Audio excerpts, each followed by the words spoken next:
Hey everyone, I'm here today to talk about Project 5. Hopefully you were able to find this on Canvas or on our course website. It is called Take It Apart, Put It Back Together, an Analysis Project. So to get started, I've provided a bunch of links for you to look through, or you can just find some on your own. But the idea is to find one artist that you are going to formally, subjectively, and conceptually analyze their work. And I chose this gentleman named Jörg Dressler. I found him on the Jealous Curators website, and I reached out to him on Instagram and asked his permission to do a formal analysis study for academic purposes, and he said yes. So we should all find him and like, love, comment, and so forth for him. So in the project, it starts by asking us to do a formal analysis. So I have provided in the document at the end a two-dimensional design glossary of terms. It's pretty extensive, and you can go through it quickly or line by line and use it as a guide to do your formal analysis. In my example, I've only done line, but I'm hoping that you do shape, value, texture, color, so on and so forth. So you'll find my formal analysis example here on the second page. After you go through the formal analysis, I want you to think about what their subject is. So this is when you do the subjective analysis, and that's just when you talk about what they make. Landscapes, blocks of color, flat areas of shape. You can read the example. I then go on to do the conceptual analysis, and that's where I take a guess. I think, well, if the form is this and the subject is this, then what is he trying to say? What's his message for the work? And it's important to remember that a message could be something really huge. A concept for a work could be like, I'm going to make this work so I can investigate world hunger and solving world peace. Or it can be, I want to make something decorative where pink and yellow look really good together. That's a pretty big sliding scale. I'm just pointing it out so you know it doesn't have to be earth-shattering concepts.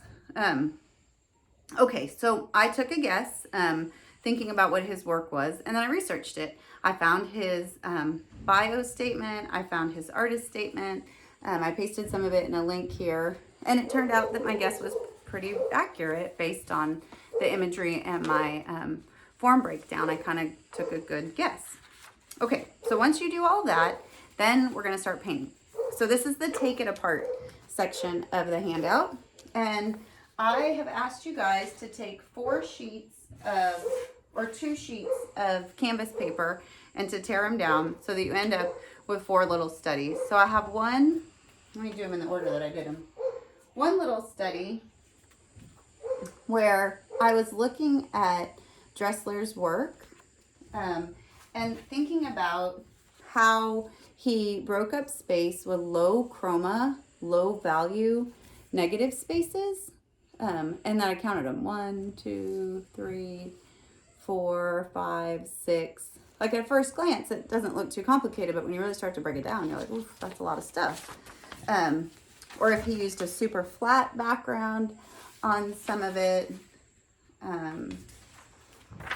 Here he has these designed geometric shapes in the background, all with like something more complicated of nature floating on top. So I don't want to steal his work, I just want to take his form and kind of reference it.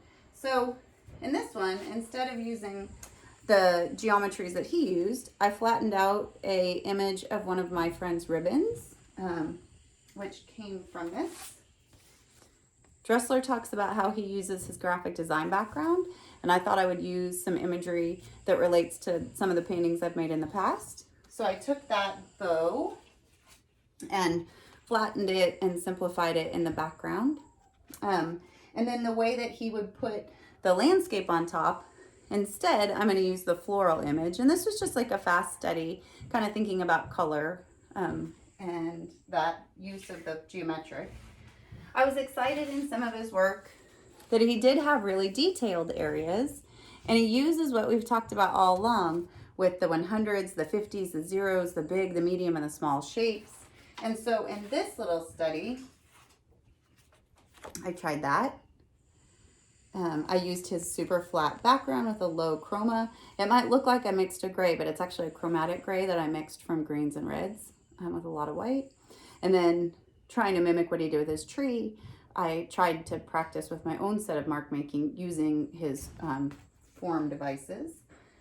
The next one I really liked in this study of his that he had a fully flat, a little bit higher chroma background with the broken landscape. So I thought I would try laying out a little bit of a higher chroma background and making it very flat. And then in these works, where he uses these crazy little color blocks that are really cool to help kind of set a visual around the picture plane and so forth. So that's where I practiced doing that. And I didn't want to steal his stuff, so instead of doing those little rectangles, I did them more like little color swatches that are a little more playful and a little more energetic. I also was trying to figure out how could I break down the space the way that he did, but not use his information. So I found this image of some of my friends' stationery, and I was excited about this shape. So I thought I would practice. This is a little hard to see because it's so low chroma, low value, but I taped out a pink shape and a lighter shape and then practiced those little color blocks again in a different way. So those are the 4 little studies that I came up with to kind of break down what I learned while I'm looking at another painter that I am really impressed with. But finding my own marks and my own colors and my own source information. While I was researching my own work, I also found more visual reference for myself. I really loved the color of my friend's photo of her floral bouquet that she made with this pot. And so that was some of where my color information came from, and I tried to mix to that so I could come up with a cool color palette.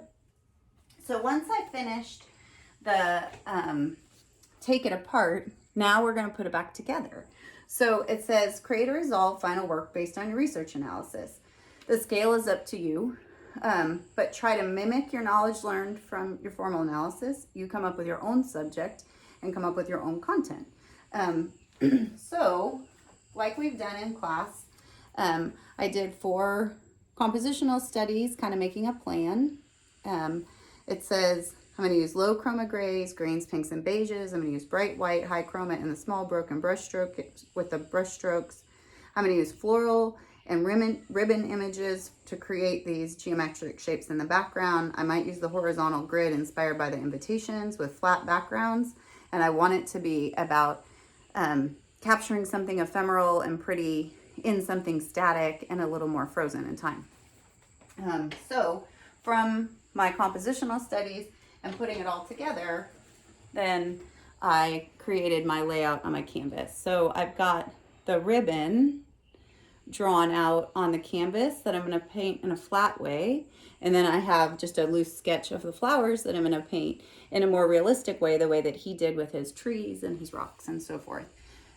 So we'll meet back up and I will have this painted. I'll do a video of me painting it, and you can scrub through that or watch it if you want. And I cannot wait to see what you guys come up with. Okay, have fun with Project 5. We'll see you soon. Bye.